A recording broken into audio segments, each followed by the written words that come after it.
learned speakers to dwell upon this topic in detail. So we have with us CMA Harshad Shamkant Deshpande sir, Council Member Elect ICMAI.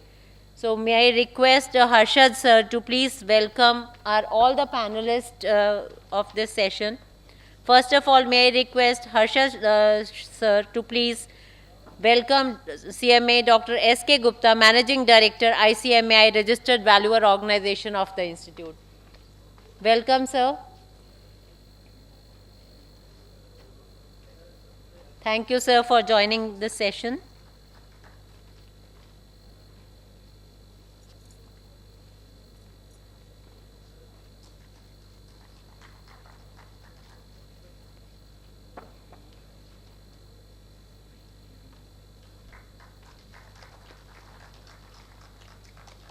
May I now request Harsha sir to give, please felicitate Sri R.K. Anand, BFSI Academics and Advisor.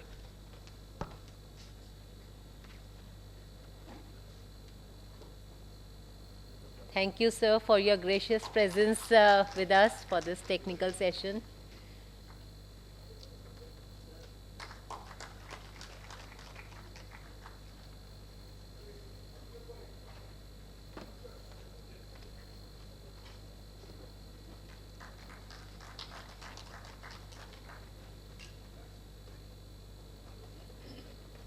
May now request Harsha sir to please felicitate CMA.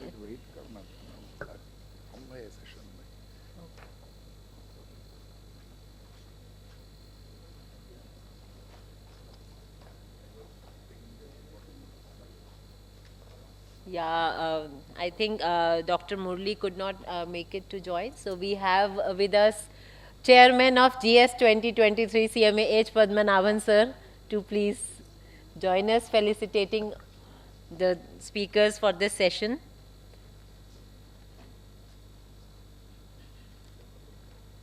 Yeah, felicitation of Miss Avantika Goswami, Program Manager, Center for Science and Environment. Thank you, madam, for joining with us for this technical session.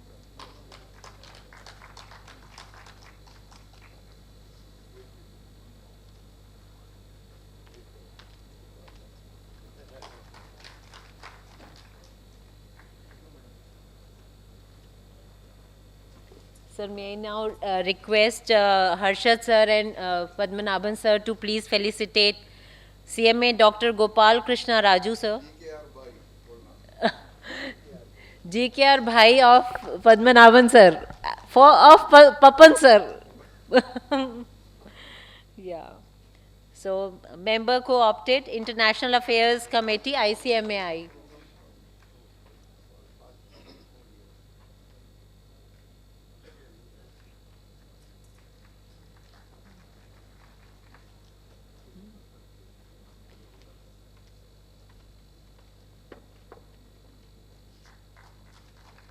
Thank you so much, sir.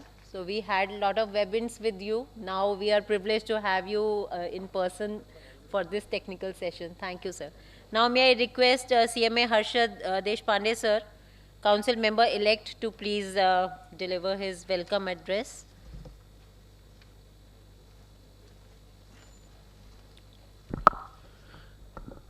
Good morning, and thank you very much, Nisha madam, for giving this opportunity.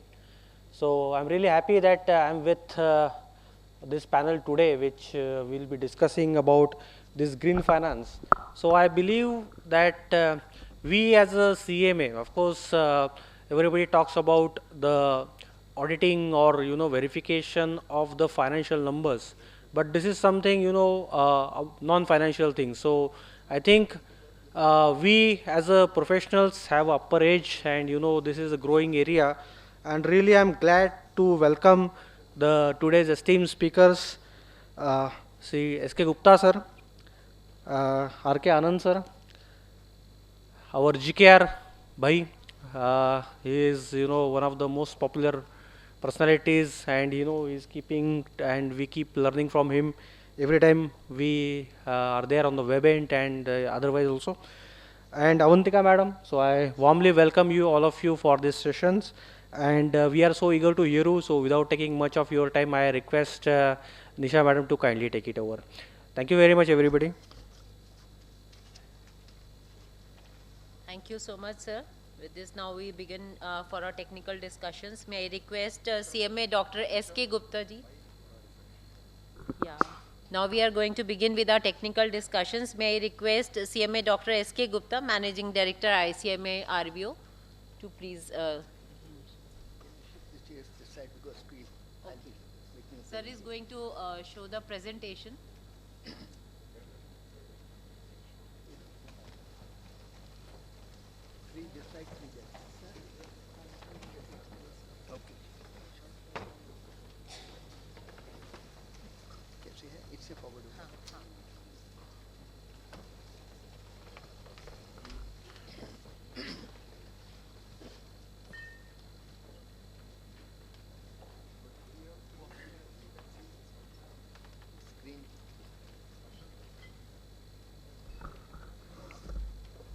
Good afternoon, everyone. It is my pleasure to have been given an opportunity of sharing my perspectives on this important topic of green finance, and more specifically, the role that finance professionals can play, and particularly the CMA's role in promoting, developing, imbibing green finance within the corporate world and within the different organizations. You would all tend to agree with me that the world is changing, and it is changing very, very rapidly and significantly. I'm not only referring to the last 2.5 years when the world as a whole has been impacted by COVID-19 pandemic situation, but even otherwise, if you look back 2 or 3 decades, there have been some very, very significant changes which have changed the way we live our life and also changed the way the corporates function in the marketplace the world over. And we have seen some very, very disruptive business models emerging in the marketplace, both from the so-called traditional old companies as well as the new startups or the new age companies.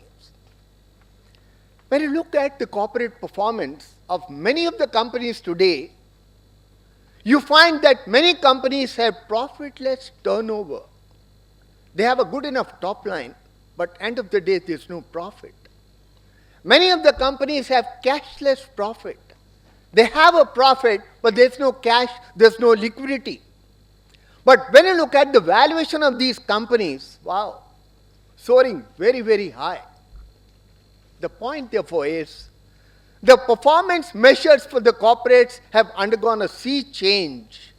We not only look at profit, profitability, and the various kinds of ratios that we used to look at. Today, we look at the ability of the company to be able to create value, to be able to preserve that value, and to be able to enhance that value going forward. That is the success mantra for the corporates in the 21st century. And how do we create value? One of the success mantra that's driving the businesses across the world today is the factor which is concerned with ESG.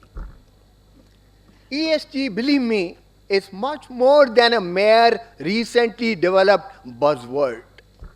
It's a key driver, and my take on ESG is not only environmental, societal, and governance, but my take on ESG is ensuring sustainable growth.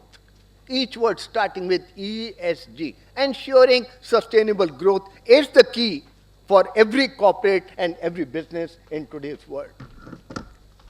Mr. Kofi Annan, erstwhile UN Secretary General, mentioned at the Paris Climate Agreement that the world is reaching a tipping point, very, very scary situation for all of us, and if we don't take immediate steps to restore the environment or the ecosystem or the biodiversity, it's probably going to become a point of no return.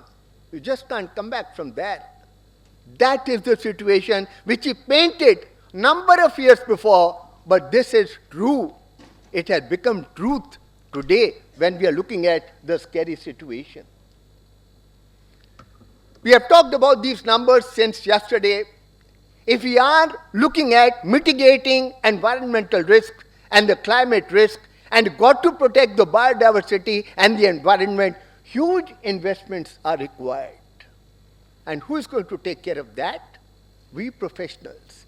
We have to find out ways and means how the finance is going to be generated for taking up this challenge of humanity. It's not only a challenge which is environmental challenge, it's a challenge for the humanity.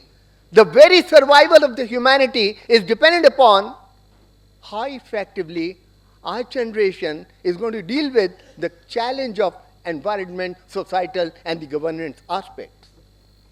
The latest accounting figures show there is a financial gap of about 70 billion US dollars, which is required to be funded in order to ensure that the climate risk is mitigated and we are able to combat the threat which is being faced by the humanity today in terms of the environmental risk. If we are looking at maintaining a maximum with a cap of 1.5 degrees Celsius increase in the temperature of this planet, then huge investments are required. If you try to project that up to 2050, significant outflows in terms of climate investment funds, in terms of investments in clean technologies would be required, and that's where we finance professionals are definitely at the center stage. We are going to be the pivot who are going to drive this entire action and this entire activity of providing the funds and making possible the targets that we have set for ourselves. A silent revolution is taking place all around us. We think that everything is good, and many a time we also question ourselves and say, are we happier than our forefathers? I don't know. There can be probably no straight answer to that. Times were different. 80s, 70s, 90s, times were different, but times are different today. We just can't really compare the two together in terms of era, in terms of time, in terms of challenges, in terms of opportunities. The financial sector has to develop approaches, has to develop new financial products, have to come out with new architectures of policies and strategies, and therefore green finance is the need of the movement. We are looking at developing a green finance ecosystem. A green finance ecosystem which would enable investments into environment-friendly projects. Instead of only looking at IRR, NPV, we also got to focus on ERR, economic rate of return, and we also got to focus on life cycle costing, life cycle assessment of the project, and arrive at true cost of a project. True cost of a project is one which also takes into account externalities. When this project goes on stream, when this project starts functioning, how is it going to impact the environment, the society? Those costs are also required to be built into our financial models when we carry out appraisal of any new project that we're going to look at. The green finance ecosystem is looking at building up a low carbon, resource efficient, sustainable economy. And who can be better at managing resources than a CMA? We are the people and we are experts who deal with resource optimization, making sure that you get the best out of available resources, at the same time also cutting down the requirement of resources for generating per unit of output or per unit of a service. Green finance, as we also discussed yesterday, is a term which has very many different connotations and very many different definitions. Some people also call it sustainable finance, climate finance. CSR funding also is part of made as a component of a green finance. But green finance basically is defined by UNEP, which increases the financial flows into environmentally sustainable projects.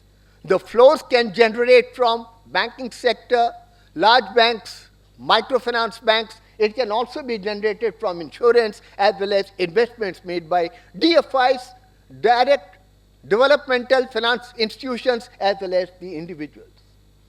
G20 also uses the concept of green finance as an umbrella which includes within its garb various policies, various strategies, various products which are part of the entire green finance ecosystem. So the components of green finance are, we're looking at one, green investments. That means investments which are going into green projects.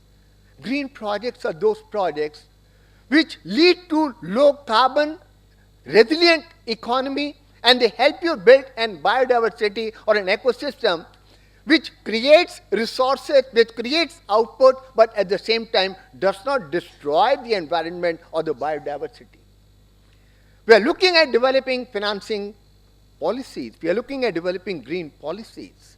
We also, therefore, would also look at advocacy. How do we make sure that people understand what is a green finance instrument? How do we deal with that? And that part also is covered in the component of green finance. And third aspect is green investment funds and particularly green instruments such as green bonds, green credit, climate funds, things like that. So who are the people who are going to provide funds for improving the situation on this planet in terms of keeping track of the climate change and the climate impact? There's going to come from local and national governments, because all the various stakeholders will have a role to play and will have to collaborate together, as we were discussing in the previous session also, with a view to making sure that we have adequate resources to deal with very, very serious problems. Financial institutions, they also will have to contribute towards this. Non-profit foundations, NGOs. Then we have green investments coming from the business sector. And of course, there are a lot of individual investors in the marketplace who are willing to contribute because they have a personal mission. They want to make this world a better place to live in, and therefore they are committed to investing in green projects, even though the return that they would get in that kind of investment may not commensurate with the commercial return, but there are people, believe me, across the world who are committed to making investments in green projects. So these are the various entities from where the funds are probably likely to flow into the green market. One of the common instruments which is being tried and tested the world over for over last more than 1 decade is the green bonds. Green bond is a debt instrument like any other bond for that matter, and it has basic features. There is a coupon attached with it and there is a maturity period. But the basic key factor in the green bonds is that proceeds from the green bonds are only lined up and to be invested in projects which are environmentally friendly projects. So the end use of the projects is made so that you can only use these funds for the purpose of building up environmentally friendly projects, and that's where the green bonds play a very important role in providing the funding to the corporate sector as well as to the government. There are different types of green bonds structured according to requirements of a particular project as well as nature of a particular project. You have use of proceeds revenue bonds, which are secured by the producing operating income generated from the project itself. Then you have use of proceeds bonds, which are secured by the assets of the project. Then you have securitized bonds, which are secured by large pooled assets of the corporate. And then we have green project bonds, which are secured by the balance sheet as well as assets of the project. If you look at the world statistics from different countries, the green bonds, sustainability bonds, social bonds, they have been issued by very many different countries across the world, and the trend is increasing pretty fast. And we see the graph rising over, for that matter, starting from particularly 15 onwards. Similarly, there are many different types of mutual funds available in the marketplace today, which provide you facility of investing only in ESG positive projects, only in those projects which are going to be ESG positive and which are going to provide environmentally friendly investment options. Even in India, many organizations have gone in for issuance of green bonds. Many more companies have issued green bonds. This is only a select list, starting with Axis Bank to IDBI Bank to Exim Bank. Even recently, RBI came out with a first tranche of green bonds worth rupees 8,000 crores as announced by the finance minister in the budget speech on 1st of February 2023. Total 16,000 crores worth of green bonds are to be issued. RBI has already come out with the first tranche of 8,000 worth of green bonds in March 2023. RBI is also focusing on building an ecosystem of green finance within the country. And they have come out with a discussion paper on climate risk and sustainable finance, where the banks are being encouraged to set voluntary targets for green finance. How much of loans, how much of advances would you provide to those projects which are green projects? No specific mandatory requirement from RBI as of now to begin with, but all the banks have been advised in the discussion paper to set voluntary targets for themselves. And then you must also set incremental targets for green finance. 2023, you're going to do this much. 2024, you're going to increase it incrementally, and so on. And you are also required to monitor the same annually in your board meeting so as to keep a track how much amounts have been allocated for green projects in terms of the discussion paper of RBI, recommendations of RBI. Then we are also looking at and developing at green branches and green data centers. How can banks make their operations green in terms of having green branches where the operations are paperless, where your data centers are powered by the energy, which is renewable energy. Instead of only going in for powering of your data centers by conventional energy measures, you must also look at how do you green your data centers by using renewable energy as a sourcing power. In order to build up an ecosystem for green finance, RBI has also come out with the concept of green deposits. The green deposits are aimed at developing a green finance ecosystem in the country. A green deposit wherein investor would definitely get interest as well, but at the same time, the deposit money available with the bank is going to be utilized for certain specific projects, and which are green projects as identified by the particular bank or the financial institution. There are country experiences where a lot of efforts are being made, a lot of activity is already happening in those countries with regard to building up a green finance ecosystem. In Indonesia, they have created a $400 million fund for development of geothermal resources. In Thailand, Thailand Security Exchange Commission, which is similar to SEBI in India, has come out with the establishment of a carbon credit fund. In United Kingdom, they have made a green investment bank with the aim to reach a double bottom line. Bottom line, we look at triple bottom line, people, profit, planet.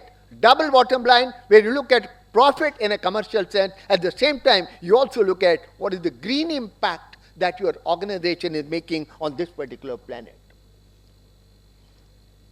We have also talked about this statement earlier by the speakers. We are the first generation to feel the effect of climate change, and probably the last generation who can do something about it. So what is the action agenda for all of us? If green finance is marshaled in the right way, is channelized in the right manner, the global finance market would definitely become a huge facilitator for building up a sustainable economy and sustainable planet.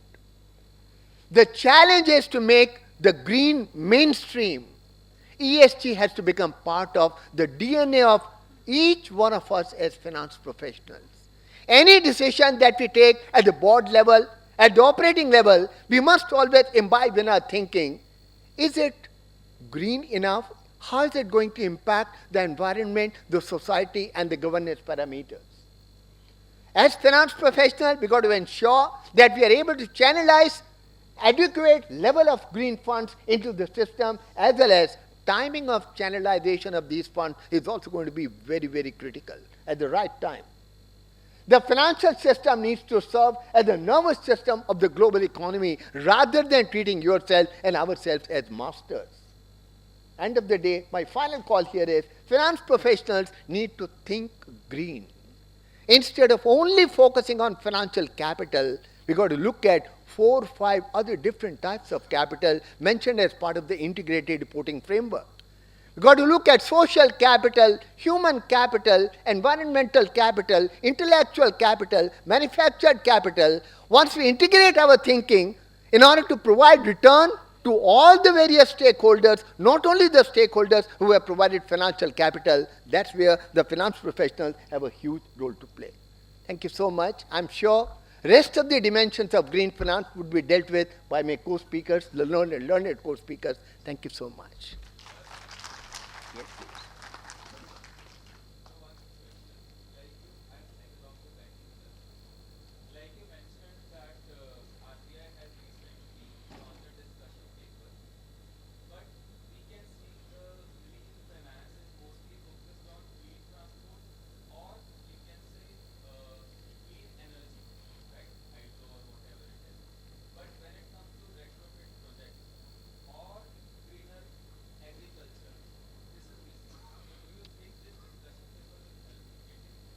Absolutely, because the discussion paper does not really mention the end use. They are only providing you a basic recommendation and direction as to where the funds of the banks should be channelized, at least a part of the funds, because the other projects also, the brown projects, also need support from the banking system. So without saying, you just shut the tap for the other sectors, but what we only are saying is that at least partly allocate some of your funds, and this increase, the allocation should increase over a period of time so that these sectors also get funding, not only restricted to renewable energy or things like that, but agriculture and other activities which are important from the ESG framework should also be given appropriate allocation. So that's why it's only a discussion paper and a kind of a recommendation. It's up to the banks to evolve their own strategy, what all they would like to cover within the garb of this particular recommendatory policy.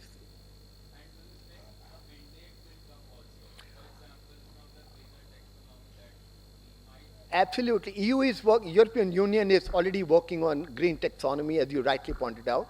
Over a period of time going forward, maybe there could be a mandate coming from the RBI side or the central bank to allocate a certain part of your financial resources dedicated for the development of these kind of energies. You're right, yeah. Question answer will take at the end. Fine. Thank you so much. Answer will take at the end. Please wait. Please wait. Otherwise, so many very good questions are coming. I agree. Let other speakers. So, may now request our next speaker for this session, Shri R.K. Anand, BFSI Academics and Advisor, to please present his perspective.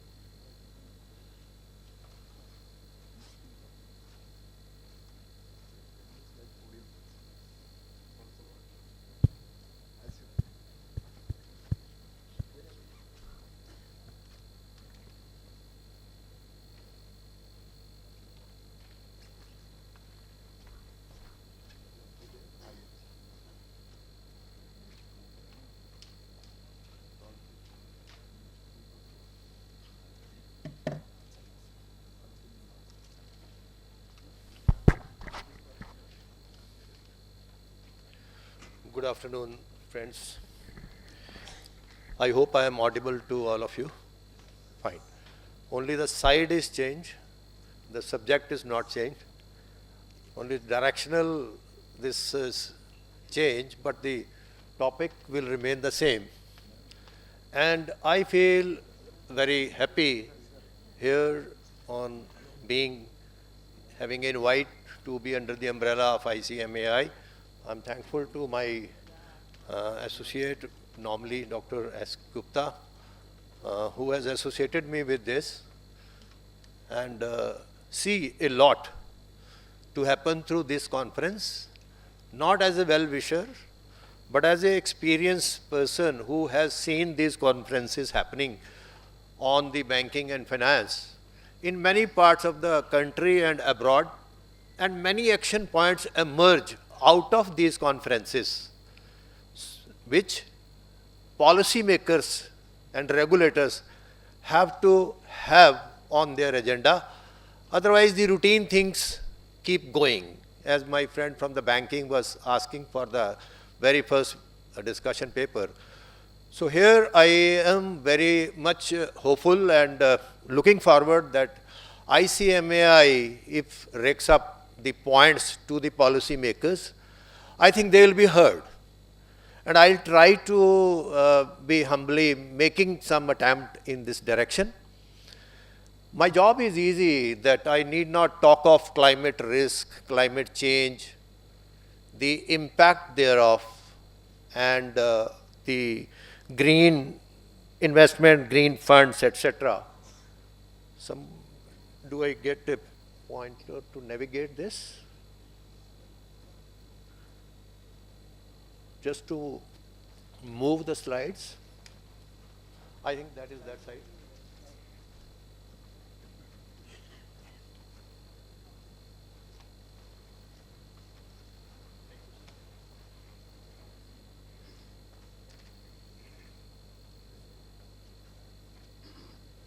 So, what I'll do to best utilize this 10 minutes with you, I'll be going into the, say, a path which we together can pave now, of which I see a blueprint, a blurred road path, but we can cement it, concretize together, looking at the concepts.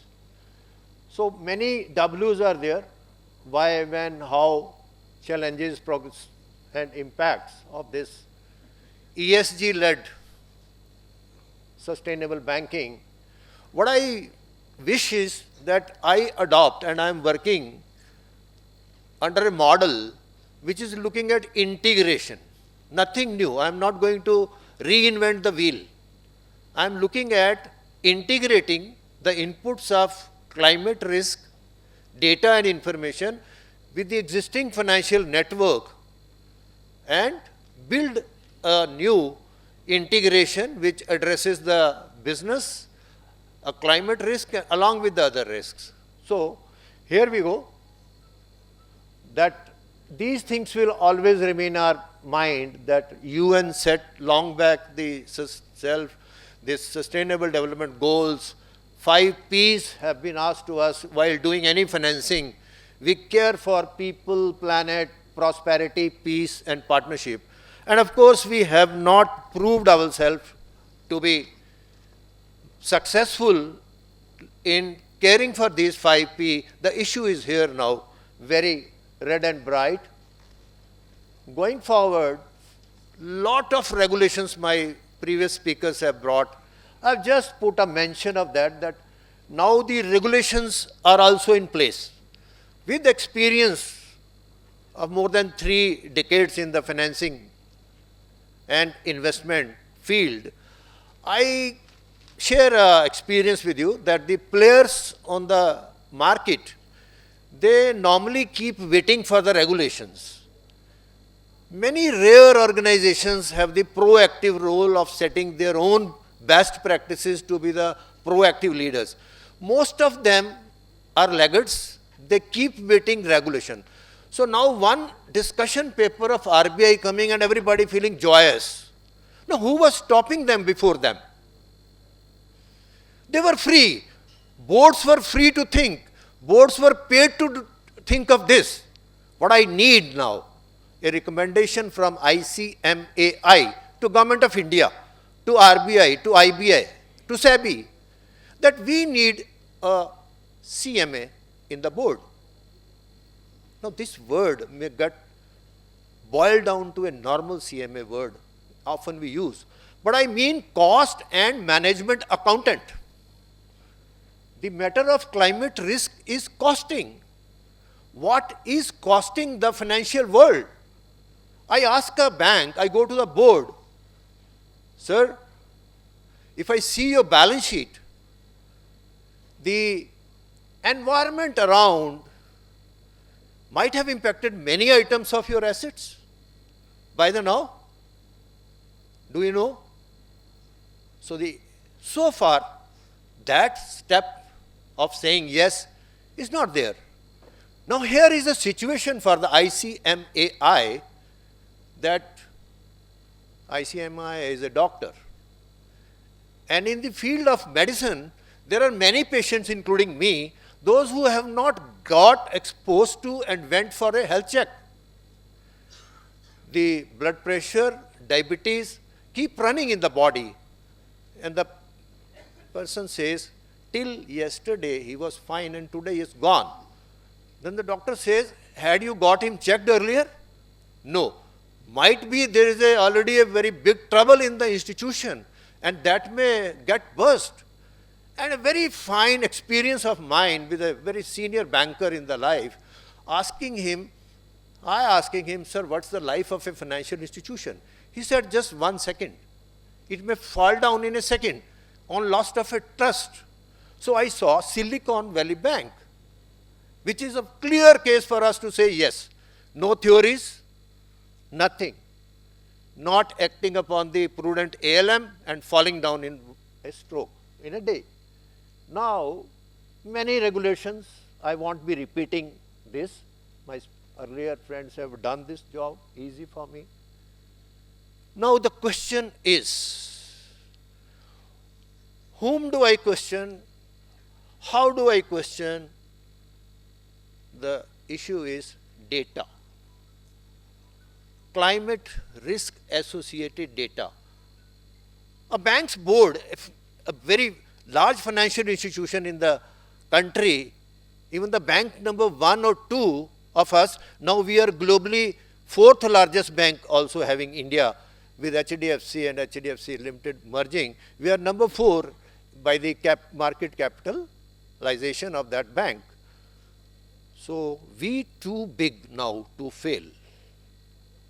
Have to have the data that on my asset side, how many assets have started changing their color from green to brown, then burning to little red and then going black with the heat generating upon them. I would have financed so many thermal plants of the metal industry, which are on my balance sheet, the big projects. But who is going to take care of having an exit from here, mitigating the risk on these, because now the burning of coal is banned because of the carbon it's creating, and I need to equip an injection of the fresh green capital into my enterprise, for which I need capital. So who will help it? Do I have hope from CFO? No. Do I have a hope from a board which is in the present shape? No.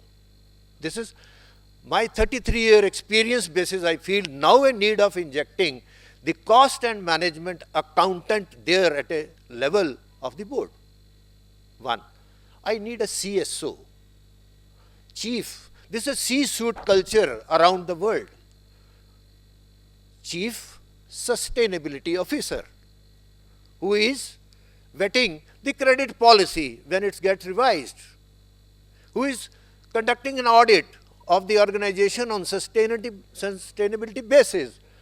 Now data, if is taken as excuse by the financial world or the BFSI for the climate, I say no, it's not true.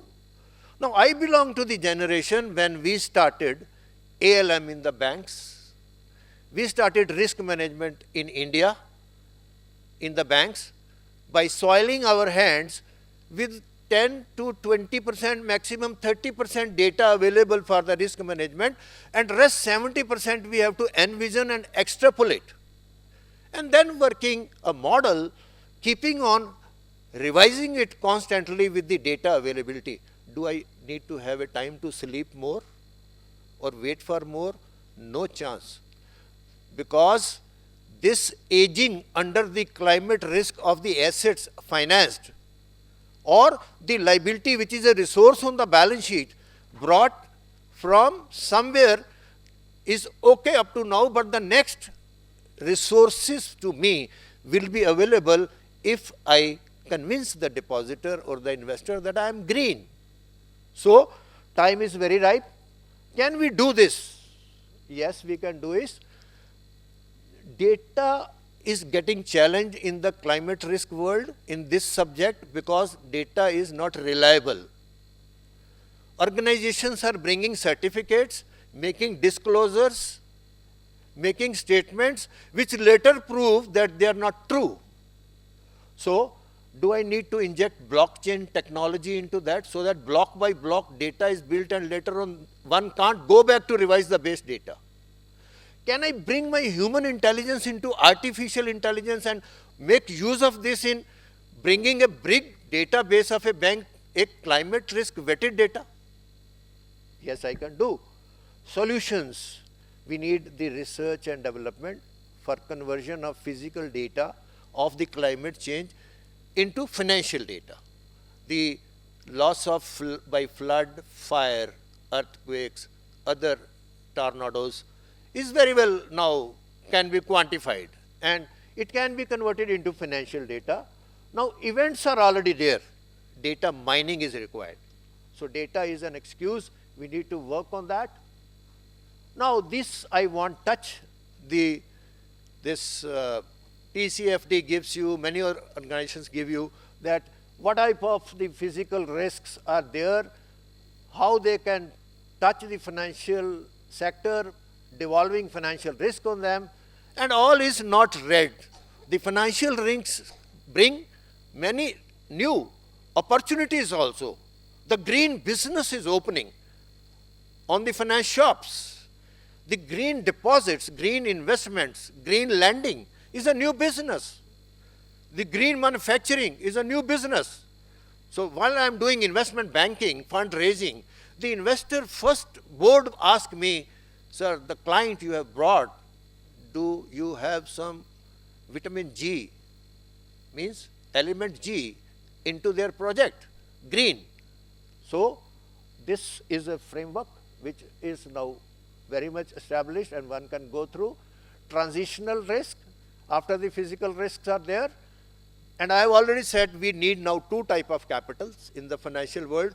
One, the capital which has gone burnt now into the plastic, into the coal, into other carbonizing agents.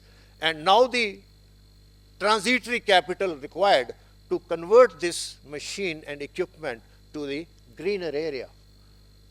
So I have given a flow chart here which shows that how this physical risk and transition risk are boiling down through their roots in changing the culture of the risk and the development of risk to the market losses, credit losses, underwriting losses, operational risk in the financial sector. And they are now reflected in the financial statements. When I do FSA, a fancy word I say, financial statement analysis, stamped, chartered accountant. Do I see the change in cash flows there on account of the climate change, which is visible to me as a researcher in this field now? I have two eyes. Had I been having the eyes of finance only, I could have also have overlooked. So my suggestion to ICMAI, my own experience of more than 3 decades, that the finance only executive is very difficult to pave the way for injecting anything pertaining to climate or the measurement of costing or the management of the or the calculation of the management cost of a wrong decision. The cost and management accountant has to take a role here. So you have the finance which sees a snapshot of balance sheet as a static number as on a date, which is a camera shot of the numbers. But the CMA role is beyond that. He looks that, what is not there in this data, right? So this is the role. Now time has passed. We need not wait till the final regulations come, then only we will start implementing this thing. We are the country which has set up best practices. I feel very proud in standing here, and when I travel abroad, US, I see many banks non-compliant to Basel so far, still today. In the current round of their bank failures, they have asked bank to go back and check your Basel compliances. We have crossed Basel III, and our regulator, being more conservative, have saved the environment of the risk in our country. So here also we have to say that if we cannot become net zero, let us become carbon neutral for the time being. That's our choice. Now, green, I am thankful to Gupta ji has covered this. I will be just going out of this, the green banking and the responsible banking. ESG, current thing, people are saying that data is not available. I am listing many pointers here, the data availability under E, S and G. So let us start building the small mud houses till the palace is built of the data. The data is not made available in a day. So rating has already set. Let us work in this direction. ICMAI has a stamp which is a seal of trust and authenticity. So the ESG ratings, if got vetted through the organizations like this, is a true score of ESG, which is a current challenge in the field of climate risk management. So RBI's main green points are already discussed. This is the vision setting up into this, that what we see, we don't reinvent the wheel. The climate risk we put under the umbrella of existing risks and bring the inputs of the climate risk into the data and work out a common solution for the risk management. These are the UN principles of starting the work.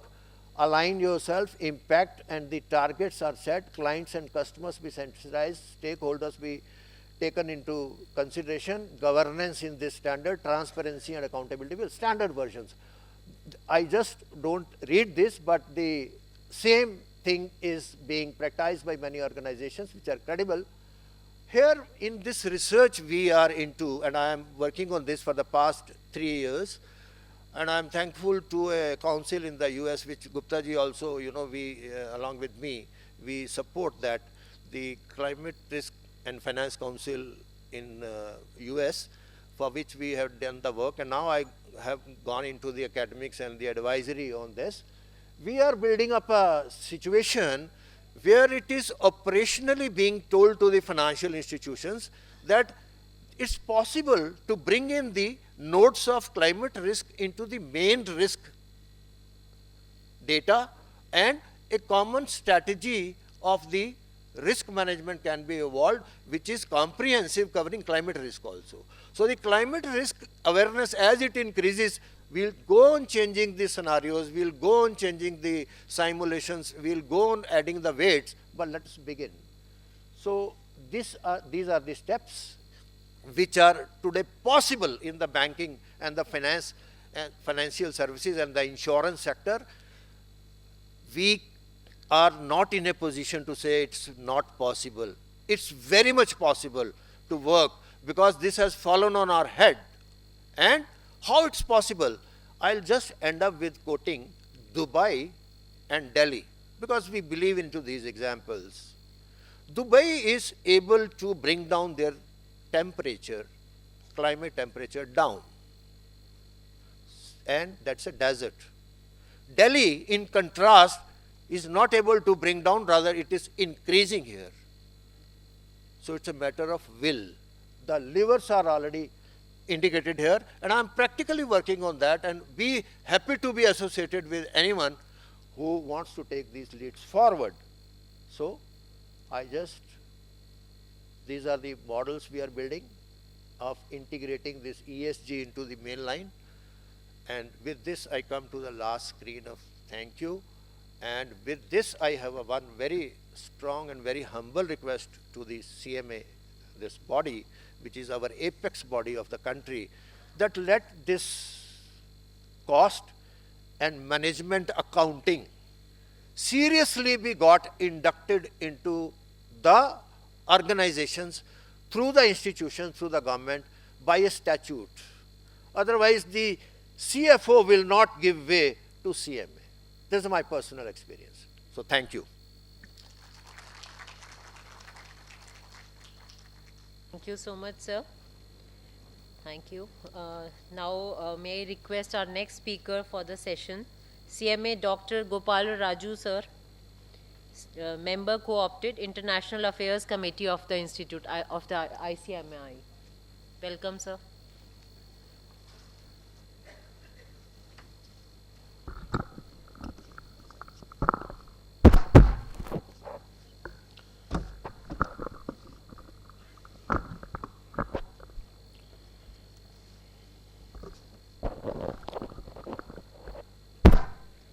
Dr. S.K. Gupta, Sri R.K. Anand, Ms.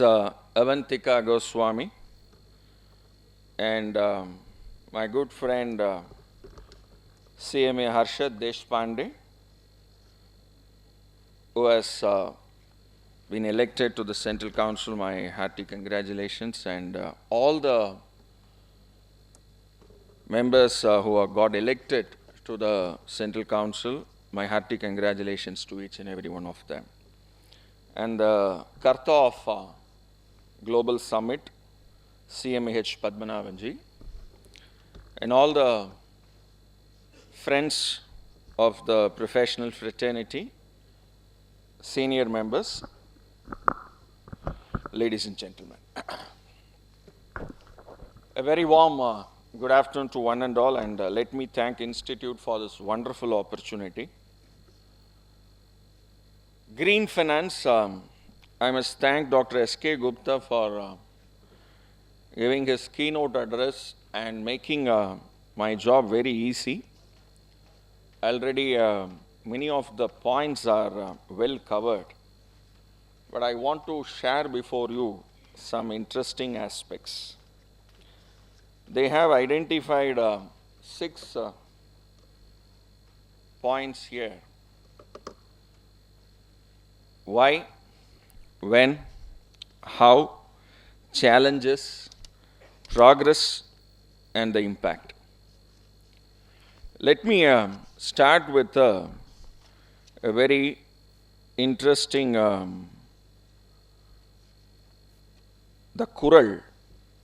I will say this is a Thirukural by Thiruvalluvar, and he has written thousands of years back. Nedunkadalum tan neermai kundrum tadinthezhili thaan nalga thagividin. The meaning is, even the wealth of the wide sea will be diminished if the cloud that has drawn the waters, it doesn't give back the waters to the sea. Over the years, I will say the fertility of Mother Earth has been, it has been abused, and we have before us various terminologies. Global warming, which yesterday, today we have been discussing more on that. For 2000 years, the temperature was only wavering half a degree less to half a degree up.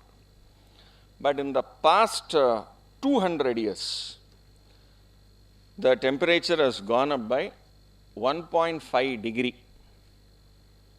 Actually, we have this GHG, greenhouse gases, which helps us a lot. Water vapor, maybe carbon dioxide, methane, nitrous oxide, and also ozone. All this actually helps us a lot. And because of this greenhouse gas only, our average temperature in Mother Earth is 15 degree centigrade. And of course, place to place it varies. And by the emissions of these gases beyond a particular limit. And there are terminologies which have been discussed, like the net zeros and all, meaning the environment balances all these Nachu Pugaigal, in Tamil we call it as, or the environment which is actually been polluted by all this. the percentage of pollution goes beyond the limit. I'll just give before you some interesting statistics. The oil reserves, which is how much is available before us. It's already the oil well is becoming dry, and there is an estimate which says out of our annual consumption, 46.6 times of the annual consumptions of the oil is only left out. So we can round it off to 47 years. Maybe if we conserve oil, we can take it to 50 years. There is people used to say that you save for your next generation. Actually, those are all for the previous generation. Current generation, we actually take the resources of the next generation and we are living with the resources that is left out for the next generation. And that is the first theme called why. We have already burnt coal, oil, natural gas, and because of this only this global warming has happened, and already 120 feet sea level has gone up. Well, I'll go to the second point. When? Okay. So, this global summit 2023, is it the time to do about it? This is a clarion call. I will say a caution. And each one of us, we have to be responsible. And only government can't do anything. And all these terminologies of net zeros gives us some indication that we have to be responsible towards that. I am reminded of a very popular and famous dialogue of Big Bachchan, Big B, in Pink film. Amitabh Bachchan's dialogue will be like this: हमारे यहाँ घड़ी की सुई character decide करती है. I'll just rephrase the same dialogue of Amitabh Bachchan. हमारे यहाँ carbon dioxide की एमिशन पोल्यूशन डिसाइड करती है. Now, when we speak about when, we say it is now. Now, how do we do it? We are all cost and management accountants, and we understand the difference between cost control and cost reduction. And this is a very popular exam question also in costing. Distinguish cost control, cost reduction, and our students and all are very smart enough to write. Method to control cost is cost control. Method to reduce cost is cost reduction. So, and then they will use the same English left and right, and they will get that 4 or 5 marks. We are now in a scenario where we have to understand this concept of or implement this cost control concept by understanding the net zero concept. So, currently our responsibility is towards ensuring that we don't affect the GHG, that is the greenhouse gases, and keep the pollution within an acceptable level. And we are moving towards that. Maybe burning less fossil fuels.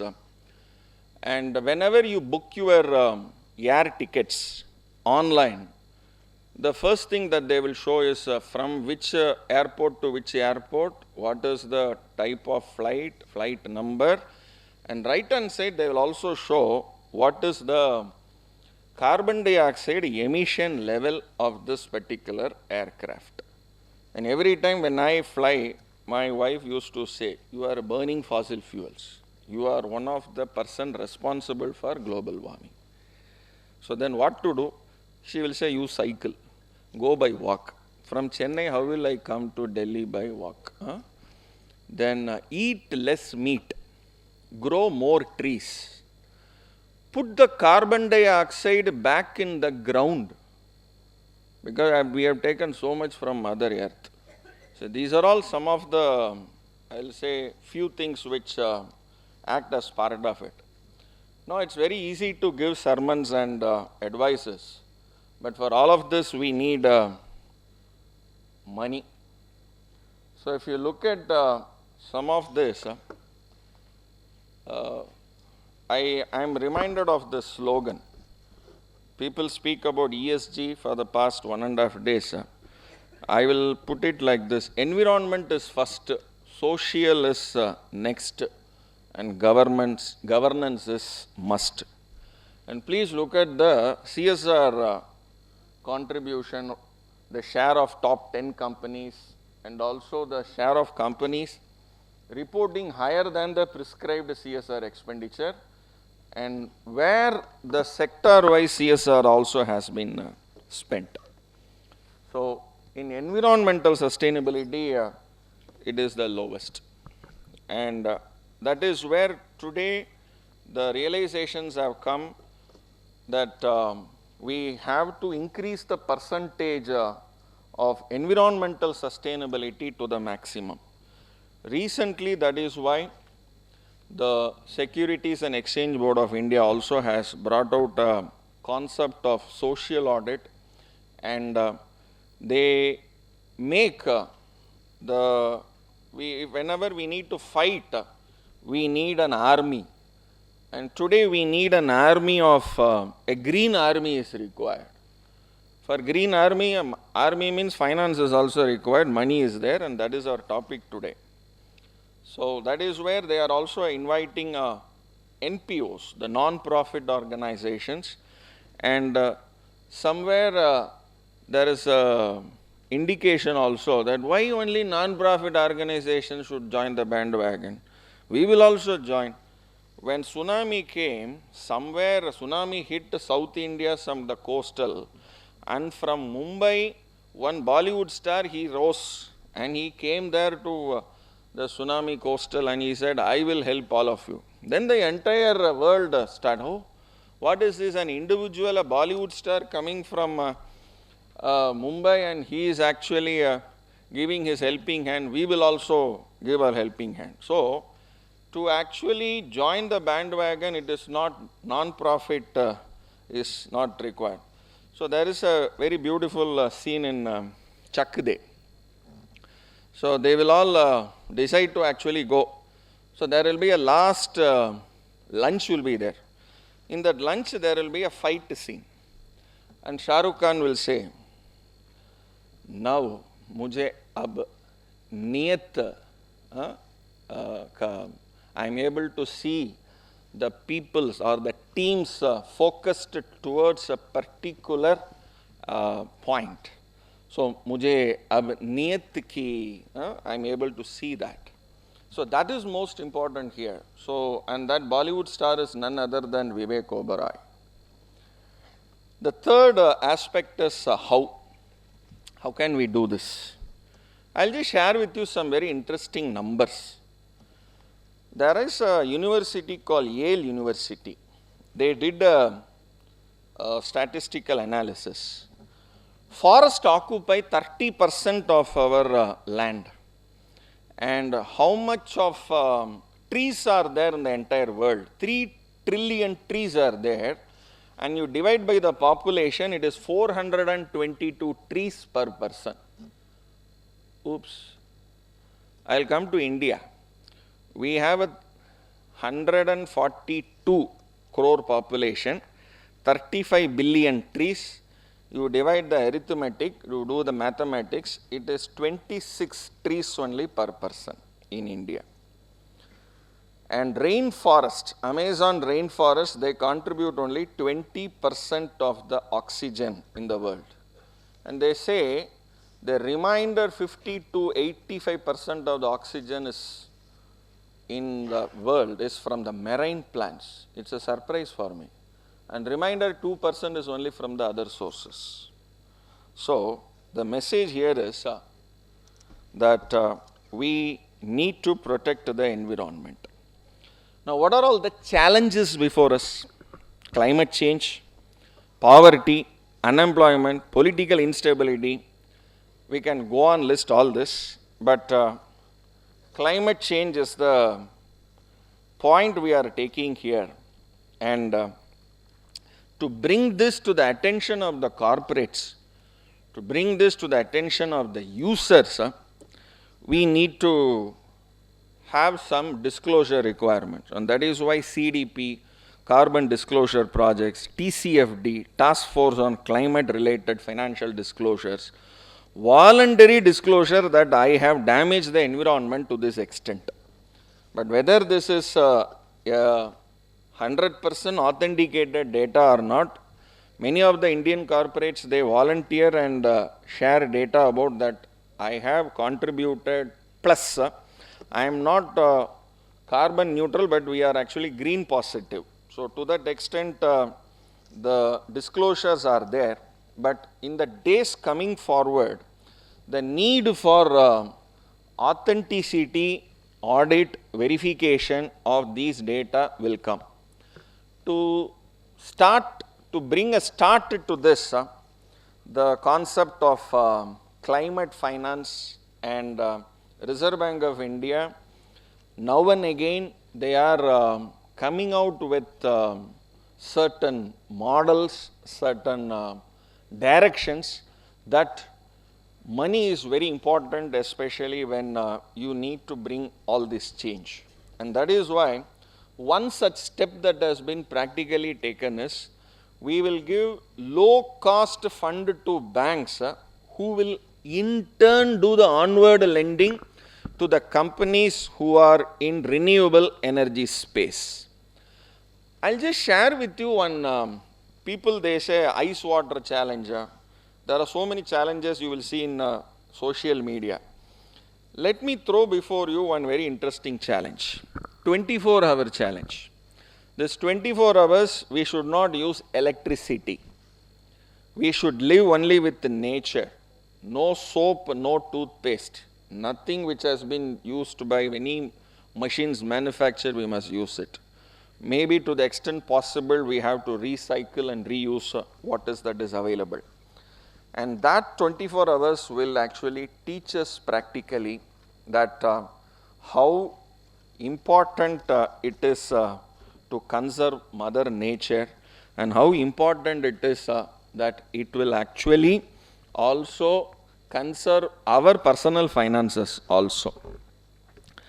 I am reminded of the last point here, that is the impact.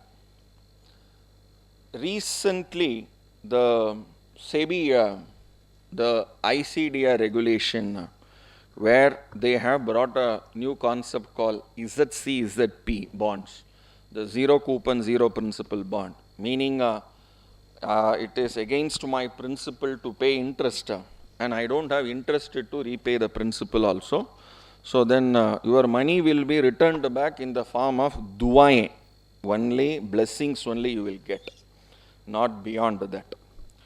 Now I am reminded of another dialogue of Amitabh Bachchan in Pink. There is a sentence which is only one word sentence, that is called no. He will say, ना सिर्फ एक शब्द नहीं, अपने आप में पूरा वाक्य है. इसे किसी तरह स्पष्टीकरण, एक्सप्लेनेशन का व्याख्या की ज़रूरत ही नहीं है. Friends, the impact what the damages the corporates have done over a period of time. Today, we have to ensure that we rectify all those things. But to understand this impact, in Tamil we call it as Takam, and in Hindi it is called as Prabha. And at the end, to understand the impact, the intent is most important. So the Nokam, the Irada. The Irada here is very simple. I'll just share before you. People have different Irada. I again reminded of one more dialogue of Sarkar, where this Amitabh Bachchan will give a dialogue there. मुझे जो सही लगता है मैं करता हूँ. चाहे वो भगवान के खिलाफ हो, समाज के खिलाफ हो, पुलिस कानून या फिर पूरे सिस्टम के खिलाफ हो. This is what people have been doing.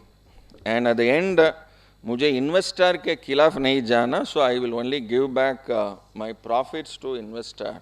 So that is my sarkar.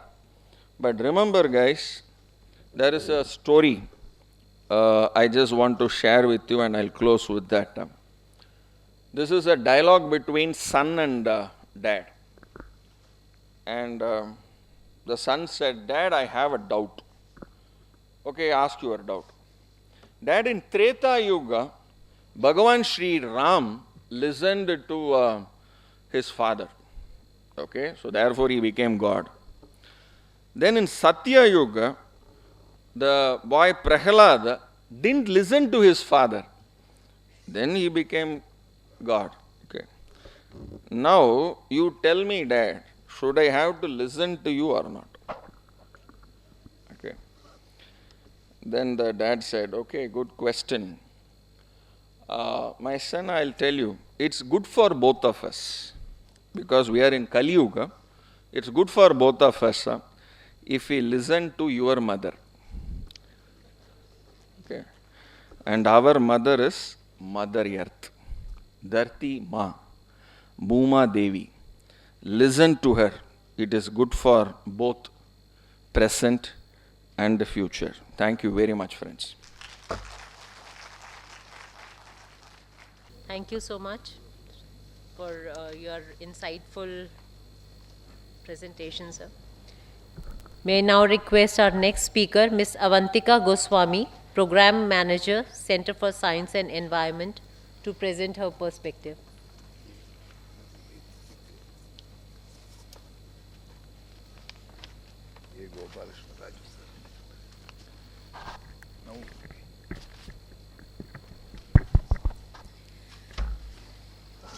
Ma'am, you have PPT? Slide. Hey, up.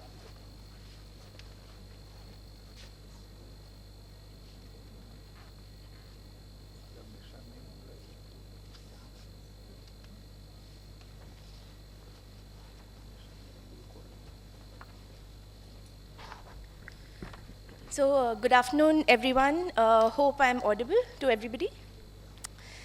So, my name is Avantika Goswami. I'm a program manager of climate change at CSE, the Center for Science and Environment. CSE, as many of you might be aware, it's a 43-year-old think tank that works on environment and climate issues. CSE does research-based advocacy on various issues which are relevant to the developing world, that we also refer to as the Global South. My particular program at CSE focuses on climate policy. So we do climate policy analysis of different policy announcements from various countries around the world. We are present at UN climate forums. CSE is an admitted observer with the UNFCCC. So we observe climate negotiations, analyze the different issues, and also advance our research-based advocacy on issues that we feel are most relevant for the Global South. So this year in particular, the issue of finance is very much front and center in the multilateral climate policy space. So I work in a very different space from many of the participants here. We don't work within the space of business, or we're not finance experts. We work on climate justice issues. So I do hope that some of the insights I present here today will be enriching for your work and discussions. Last year at COP27, the UN Climate Summit, which was conducted in Egypt, there was much heightened discussion of climate finance being inadequate. Climate finance, as most of you are aware, is money that is transferred from developed to developing countries for various climate relevant purposes, either climate mitigation projects like building renewable energy plants or climate adaptation projects. That conversation really elevated last year at COP27, but climate finance was not the only thing that was discussed. The issue of financial systems reform also came up to a large extent last year at COP27. There was this growing need that the countries of the global south are burdened with a lot of different challenges, because of which they are not being able to take on more climate ambition. Climate ambition basically means that they are not able to take on stricter targets to cut emissions or more ambitious goals to green their economy. So countries of the global south are genuinely hindered in many ways. As a result of those conversations, this year, last month, in fact, in Paris, the French government hosted a conference. It was called the Summit for a New Global Financing Pact. And India was a part of that summit as well, in its role as G20 lead this year. And the conference was really intended to move forward this whole conversation that the global financial system cannot continue to operate in the way that it does today. There are many disadvantages to poor and vulnerable countries who are battling what is now known as a polycrisis. There's the COVID-19 pandemic, there is inflation caused by the Russia-Ukraine aggression, there is the growing problem of the climate crisis, which is bringing about some real economic challenges to poor and vulnerable countries. So we were present at this summit, and today I'll present some insights from the issues that we advocated for at this summit, and hopefully it will be interesting to you and enriching to your work as well. So one thing that is known today, of course, climate change as a crisis has a huge justice element to it. There is the fact that industrialized, wealthy countries emitted most of the stock of greenhouse gases which have accumulated in the atmosphere today. And most of the greenhouse gases which are warming the planet today have not been emitted by poor and vulnerable countries, India included. India is responsible for only 3% of historical greenhouse gas emissions. So today, as a result, however, the impacts of climate change are being felt the worst by poor and vulnerable countries who have contributed very little to this particular crisis. Climate change is causing increasing extreme weather events, increased flooding, droughts, extreme heat. These climate-related disasters are disproportionately hurting poor and vulnerable countries. So in terms of damages as percentage of GDP, poor countries are hit much harder by each successive climate disaster than wealthy countries are. And this further hinders their ability to mitigate climate change, adapt to climate change, as well as grow their economy and build prosperity.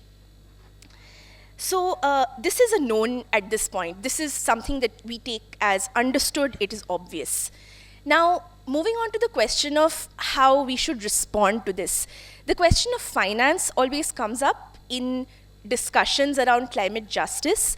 Under the Paris Agreement, developed countries have agreed that they will transfer $100 billion worth of climate finance per year to developing countries to help them mitigate and adapt to climate change. So let's take a look at where we're at on climate finance. So as of the most recent estimate, this is provided by the OECD. As of last year, as of 2020, only $83.3 billion of climate finance was mobilized by developed countries in climate finance towards developing countries. This is the highest number that they have ever managed to achieve, which really points to a failure on the part of developed countries to achieving the climate finance pledge. The other aspect is that most of this money has been transferred in the form of loans, not in the form of grants. This has basically worsened the debt crisis that was already existing in the developing world. Moreover, most of the money that has been transferred in the form of climate finance has not been in the form of concessional money. Now, there is not one single definition for concessional climate finance. Concessional money can be any financial agreement which is negotiated on favorable terms. So it could be a grant-based transfer, it could be a low-interest loan with a long maturity period. But data shows that only 16% of all climate finance has been transferred in the form of concessional finance, meaning that a majority of it is in the form of market rate financial instruments. The money is also not really going where it needs to, and this is something that we were very keen to highlight. Data shows that most of the climate finance is flowing towards projects heavily concentrated in North America, Western Europe, and East Asia, which is predominantly China. This is where most of the growth in clean energy investment is also happening, as a new report by the IEA has shown. So the money is not really going to the poorest and most vulnerable countries of the world who actually need this climate finance. Regions where majority of low and middle income countries are located today receive less than 25% of climate finance flows. So this is something we really wanted to highlight, that yes, climate finance flows globally are increasing, but the money is very heavily concentrated in particular regions. So there are vast sections of the world's population who are not benefiting from this financial transfer. We didn't want to stop there. In the whole discussion around financial systems transformation, we wanted to go a step further and also understand what are some of the other barriers hindering climate ambition in the global south. This is where we delve deep into the whole area of development finance, macroeconomics. I have a lot of finance and accounting experts here, so I hope we've managed to do a good enough job. But what we really found is that there is really a huge and interconnected set of barriers that are preventing poor and vulnerable countries from investing in climate action. So, firstly, we look at the issue of historical inequalities. Due to various historical reasons, many countries of the global south are dependent on essential imports, and thereby they have a very high external debt burden. This external debt burden is mostly in foreign currencies. Many poor and vulnerable countries are also assigned a poor credit rating, which is usually assigned by one of the credit rating agencies based on a subjective assessment. But what having a poor credit rating does is that it raises the cost of capital, or the cost of accessing money for these countries for climate investments. So a high debt burden combined with a high cost of capital means that poor and vulnerable countries are unable to access funds that they need to both build climate adaptation and resilience, and also to invest in decarbonization of their economies. As a third pillar, or a third barrier, climate-related losses and damages are piling up. So with each successive cyclone, flooding event, drought, heat wave, the damages to many of the countries of the global south are actually worsening their existing vulnerabilities. Interestingly, as climate-related losses and damages increase, this could have an impact on a country's credit rating, which then increases cost of capital. So there is an interconnectedness in all of these barriers, and we think it's really important that a lot of these structural, systemic handicaps need to be addressed while we are also looking at the question of how much money is being transferred as climate finance, and so on and so forth. So we did a deep dive in our paper on 3 specific issues that we think need to be talked about. There are many other barriers hindering climate ambition in the global south. But we looked specifically at the cost of capital, the issue of the debt crisis, and the problems around multilateral development banks, or MDBs. So I'll go through those one by one. The first is the problem of the capital cost barrier. For countries of the global south, for many of them, accessing money for climate investments is much costlier. Developing countries are charged higher interest on loans, and investors expect much higher returns on equity as compared to developed countries. As a result, many of these countries might possess rich renewable energy resources or might have great intent to invest in climate action, but the capital cost acts as a severe barrier on their ability to do so. This is particularly relevant in the case of green technologies, and this applies for two reasons. Green technologies typically constitute newer technologies with which investors are unfamiliar. As a result, they are subject to higher cost of capital. Secondly, many green technologies require much more upfront capital investment. So when you look at the cost of setting up a solar power plant, most of the investment is the upfront capital cost, as compared with a thermal power plant where the fuel cost is an ongoing cost. That doesn't apply in the case of a renewable energy plant.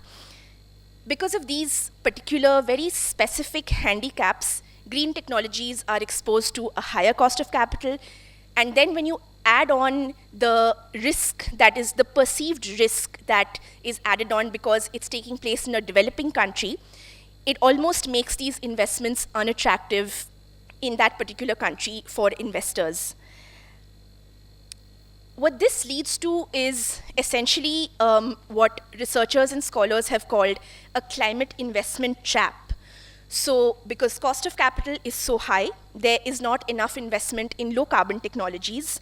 Meanwhile, your climate impacts are piling up and the risks are rising, and it's perpetuating this entire cycle.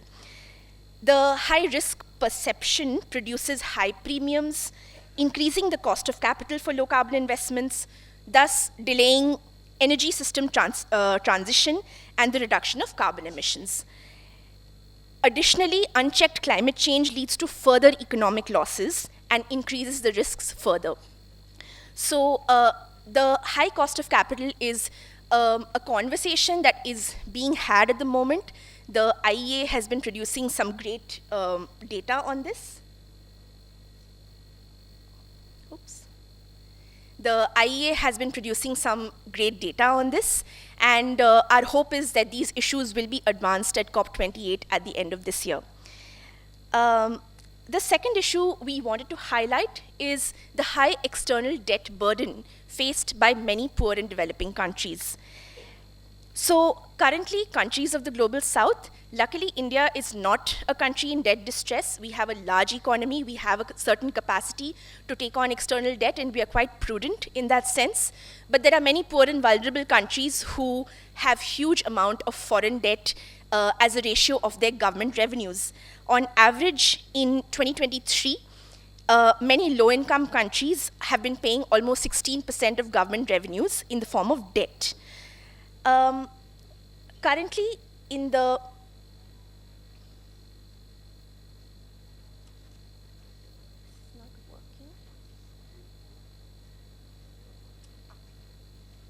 Can I go back a few slides? The red one. Okay, sure.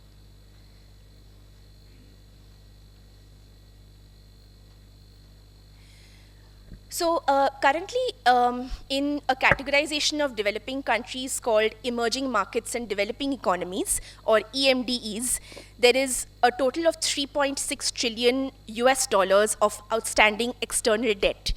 And if you look at the composition of this debt, who is this money owed to? Today, the largest category of holders of EMDE debt are private bondholders. The largest single country creditor of EMDE debt is China today. The formerly large group of creditors known as the Paris Club, which is a group of wealthy countries who were formerly creditors to poor nations, today they constitute only 7% of outstanding debt. This debt profile has changed in the past decade or so. Private bondholders as well as China play a bigger role in holding debt of developing countries.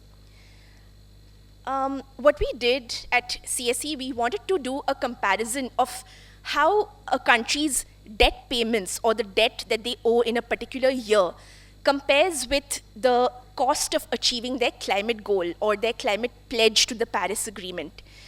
What we found is for 16 low and middle income countries, the cost of achieving their NDC or climate goal was actually lower in any particular year than their outstanding debt payments owed, which really points to an urgent need to address the global debt crisis. It's plausible at this moment that for many countries, their debt burden is actually hindering their climate ambition, and they are unable to make the necessary investments in climate mitigation and adaptation because of the debt crisis. The third and last issue that we wanted to spotlight is the role played by MDBs, or multilateral development banks. MDBs like the World Bank, Asian Development Bank, and many others, they play a very strong role in developing countries as sources of concessional finance, even grant-based finance. But in recent years, MDBs have been found to be extremely risk-averse. There have been conversations happening through the G20 around how the capital adequacy framework of MDBs can be re-looked at, how MDBs can increase their lending capacity with their existing resources and make the most of their current balance sheet. There's also a conversation going on around how MDBs require a capital increase. So these are issues that India is definitely advocating for through its role as the G20 leader. One issue we wanted to highlight is that almost 80% of the money given out by MDBs is in the form of loans, and a very small percentage is in the form of grants. And this definitely goes to worsen the debt crisis in developing countries. Today, about 22% of debt in emerging markets is held by MDBs. And the third and final issue around MDBs is this question of Paris alignment. So under the Paris Agreement, there's a growing conversation around how MDBs can align their financial flows with the rules and conditions of the Paris Agreement. So if a particular project is deemed to be fitting in with climate mitigation or adaptation goals, it may be approved for funding or it may not, based on a kind of top-down set of criteria provided by MDBs. So we definitely see this as an issue that developing countries must have a greater say in. The role of national sovereignty is extremely important here. A country who is in dire need of funds for development projects must get to have a say in what projects contribute to its NDC and what projects are absolutely necessary for its development. So there has to be a say from recipient countries in this process. So that's something we've highlighted in our paper. As the way forward, what we wanted to do, and this is in our paper, the link will be available, I can share it with the organizers. There are multiple proposals on the table offered by country governments, offered by development finance institutions, offered by scholars and academics, which are basically providing solutions to all of these very large, messy problems. So the issue of cost of capital, the UNDP has recommendations for it. The government of Barbados has a proposal called the Bridgetown Agenda, which is addressing issues like the cost of capital.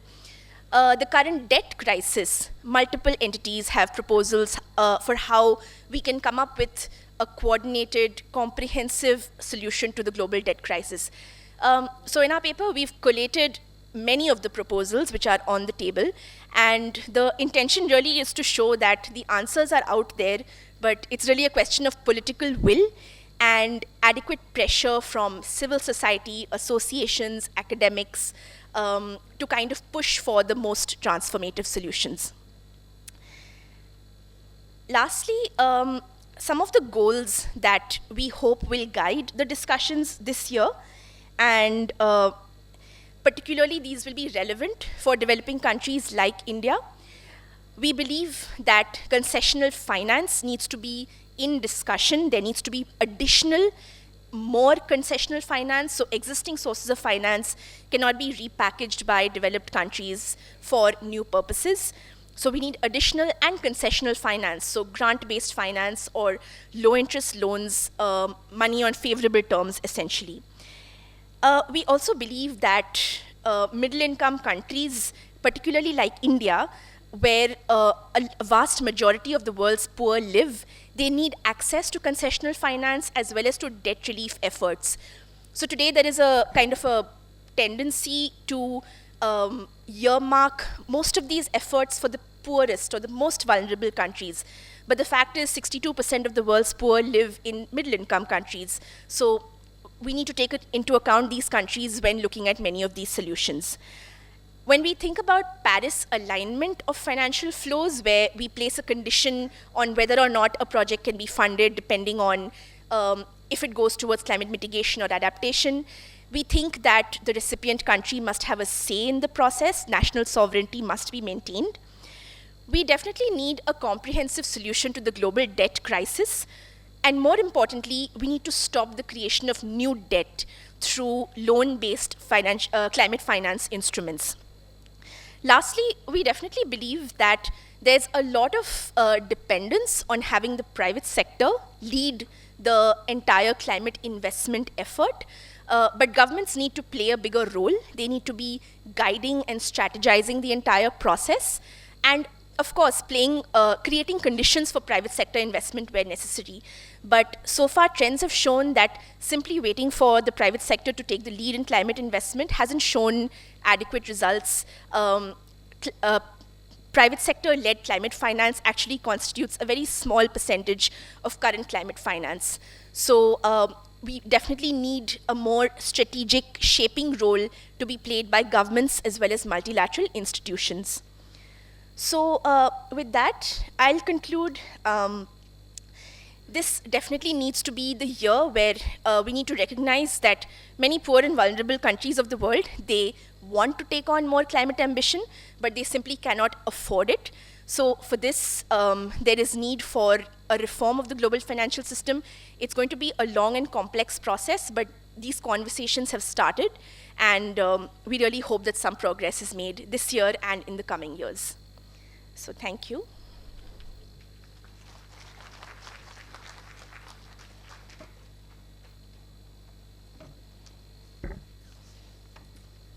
Thank you, ma'am, for such a wonderful presentation.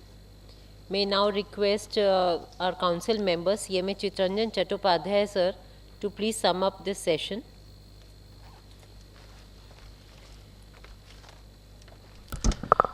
For a quick sum up, I think such a brilliant session, especially of my, very, I should say, one of the versatile topics I prefer, the green finance. Very frankly speaking, today's session on green finance, Dr. Gupta has given a wide roadmap so far as the discussion paper on Reserve Bank of India is concerned, and he has very lucidly explained what is coming through the central bank of this country. More importantly, I must profusely thank to our speaker, Mr. Anand. Mr. Anand has given a roadmap for the profession. Of course, sir, you will be very happy on the institute. We have already proposed to Reserve Bank of India to include a CMA in the board of Reserve Bank of India in all the banks. And we think on this perspective that today's session and today's deliberations will give us more inputs to put it before my central bank and other banks for inclusion of a CMA in the board. Because I just want to cite one very recent phenomena for you, which will, I think, it will open your eyes. One public sector bank funded crores of rupees in a place, in a state, in south of course, in an area for infrastructure in the housing project. Crores of rupees were invested, but due to a flood, inundation of water, all those houses were not at all fit for staying by those people, and they have to migrate to other places. And by this way, the fund which has been given by the bank without having compliance of the ESG risk, perhaps since this has not been visualized, but it is now a call of the day that your risk, climate risk, everything has to be included in the project appraisal. And for that, who would be the better person than a management accountant like us? So in that case, I am thankful to you, sir, that you have really given us a food for thought. And your your many of the suggestions, we shall definitely take it forward. Especially, I just want to mention before you another point that Reserve Bank of India has come out on 16 January 2022 an expected credit loss mechanism, which is going to replace the incurred loss mechanism in the banking system. So far as the NPA, concept is concerned, it is going to be different change, game change altogether in the banking system. And the industry-wise, the credit law, this ECL has to be framed, model has to be framed. And I think who will be the better person than the cost and management accountant, who are the versatile, having the versatile, their efficiency to judge the risk of the strength, opportunity, weakness. Everything is by the CMAs because they are dealing with the industry every time. So, and Mr. GKR, our Dr. GKR, is always a person who deals with the figures. He's a versatile speaker in every forum, every institute's forum. Dr. GKR has given a very message to us: 422 trees per person, don't forget, and 26 trees per person in India. So it's a revelations that how we should progress. And Avantika has really given some sort of food for thought in Global South, how we are having this change and what we have to do and how this DFIs should act upon. But today is the 15 July is the World Youth Skill Day, and I think many people have got this skill today, how to work in the sustainability area, in the ESG area. So I would just like to finish with one thing. I think we can adopt it here today in this particular session. Only a life lived for others is worth living, as enunciated by Albert Einstein. Thank you. Thank you, sir. Thank you so much. May I now request CMA J.K. Buddhiraja, sir, CEO of ICMAI MARF, Management Accounting Research Foundation of the Institute, to please propose vote of thanks for the session.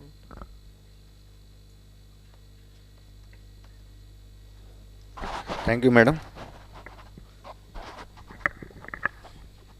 So I will not stand between the lunch because everybody must be waiting for the lunch. So all the speakers has spoken well on the subject, why this green finance, why, how, and what are the challenges and the progress, and what are the impacts on the environment. So all the speakers has spoken very well, and Mr. Chattopadhyay sir has also summed up the sessions. So I will propose the vote of thanks to all of them and for making the program successful. Thank you all. Thank you. And thank you to our participants. Thank you.